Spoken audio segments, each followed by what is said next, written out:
The year is 1941. Congress has just repealed the Neutrality Acts, opening the door to the Lend-Lease program. America would now be able to support Great Britain and the Allies against the dictatorships of Europe. Public opinion swayed towards joining the war, a dramatic change from the interwar sentiment that America should not be caught in another European conflict. To understand this important change in American diplomacy, we have to go all the way back to 1918.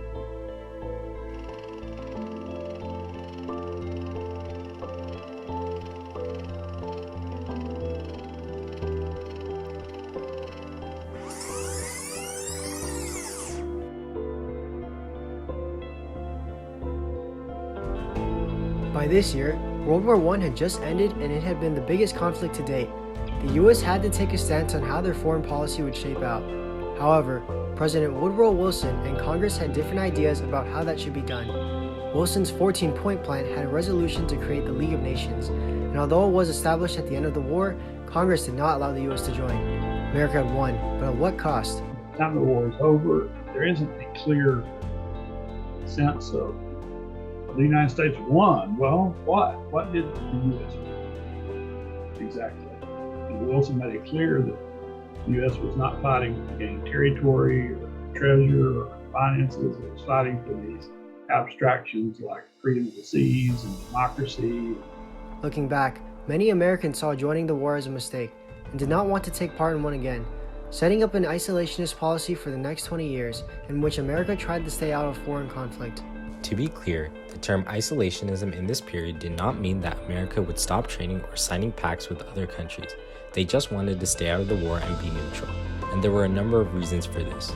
During World War I, America was selling weapons to the British and French to fight against the Germans. There were many big-time corporations that exploited the situation at hand for their financial gain. Also, American banks led by J.P. Morgan and Company loaned a lot of money to the British, in particular to the French also, to help them buy the weapons from America to fight in the war against the Germans. So a lot of commercial and economic ties developed during World War I.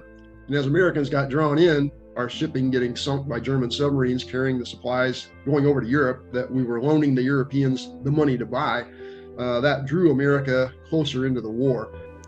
In 1934, a book called Merchants of Death was published, which claimed that the immoral activity of bankers like J.P. Morgan and arms suppliers were to blame for U.S. involvement in World War I. The book's ideas spread rapidly across the nation, which led many Americans to question whether joining the war had been worth it or not. Senators Gerald Knight of North Dakota and Arthur Vandenberg of Michigan launched a series of hearings on the U.S. arms industry during World War I, known as the Knight Committee hearings. Although they found no evidence of a conspiracy to pull the U.S. into war, they found out that many U.S. firms had made massive amounts of money. In an Evening Star paper written in late 1934, the author wrote, "The committee had uncovered evidence that European munitions makers deliberately scuttled the Geneva Plan to control world trade and implements of war. Additionally, many people wanted the government to focus on domestic issues before foreign ones. The Great Depression was in full swing, and with the idea of corrupt bankers fresh in their minds, Americans were in no mood to pay heed in foreign disputes. Isolationists believed that the war could put unnecessary demands on an already struggling economy. Others advocated for isolationism due to other reasons, such as anti-Semitism. Charles Lindbergh was one prominent isolationist at the time, stating that Nazi Germany would not be a major threat to America. Other supporters for neutrality included Father Charles Coughlin and Robert Edmondson, who voiced their support through the printing of pamphlets, national radio talks, and public speeches. In 1935, around 175,000 college students took part in the Student Strike for Peace, which cited concerns for taking part in international warfare. An additional 50,000 World War I veterans joined the movement by marching into Washington. Another reason for isolationist sentiment was the high number of American casualties and the failed diplomatic objectives after the war. It didn't resolve anything. The world wasn't better. When we went into World War I, it was going to be the war to make the world safe for democracy. Well, that wasn't happening in 1935. Hitler had come to power. The Japanese government was being taken over by the military. So it didn't seem like World War I had solved anything. Many Americans didn't want to repeat that mistake. Even as Japan's rapid expansion in the Pacific and Hitler's buildup of arms took center stage in the late 1930s, many in the Senate did not want America to be drawn into another European conflict. On the other side, interventionists had a couple reasons for why they thought America should join the war. Many believed that democracies of Western Europe were the last line of defense against a rising tide of fascism. If Britain and France were to fall, the United States would soon be isolated against Hitler and his regime. Roosevelt compared the situation to living at the point of a gun loaded with explosive bullets, economic as well as military. Even still, most interventionists were not willing to go as far as sending American troops into Europe and desired to send munitions and supplies instead. Isolationist and interventionist policies clashed, and this set up a major debate about the state of U.S. diplomacy. In 1935, the isolationists were winning the battle. On August 31st, 1935, Congress passed the first Neutrality Act, which prohibited the export of arms and ammunition, required arms manufacturers in the U.S. to apply for an export license, and warned Americans against traveling in war zones. In 1936, Congress doubled down on diplomatic neutrality, adding a provision that prohibited Americans from loaning to any warring nations. Unfortunately, this was bad news for Britain and France, who were looking to keep democracy alive in Europe. Yet there was still a small hope for them, a key figure who could possibly convince America to join the war. It was the President of the United States, Franklin Delano Roosevelt. Personally, FDR, along with his Secretary of State Cordell Hull, wanted America to be more involved with European affairs and was concerned about the growing tension abroad. Although FDR listened to public opinion and their desire to stay out of the conflict, he was still adamant on not letting the Axis powers win.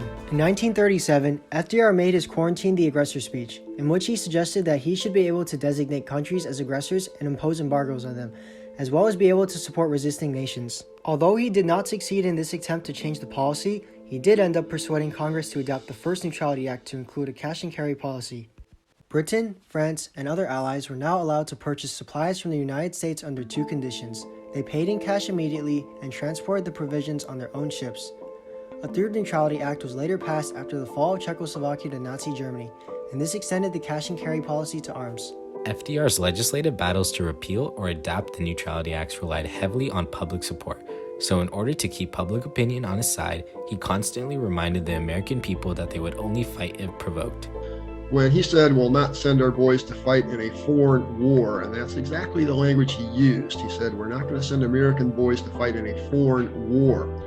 One of his advisors said, well, what about what happens in Germany? And he said, if we're attacked, it's not a foreign war. He was also pushing America to realize that they needed to support the Allies in Europe and Asia. In one of his trademark fireside chats in December of 1940, he lobbied for unrestricted aid to Britain. The political debate was heavily swayed by events happening in Europe. Public opinion polls showed an increasing number of Americans willing to join the war. At the beginning of 1940, only 12% did not oppose joining the war.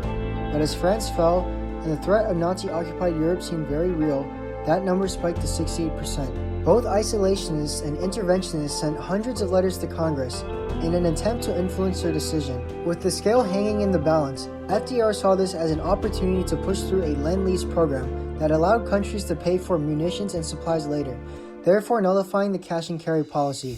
Under the new program, the U.S. Navy escorted supplies all the way to Iceland, and attacks from German submarines pulled America to the brink of war. The surprise attack on Pearl Harbor in 1941 was the final straw that allowed FDR to ultimately push the United States into the biggest war in human history.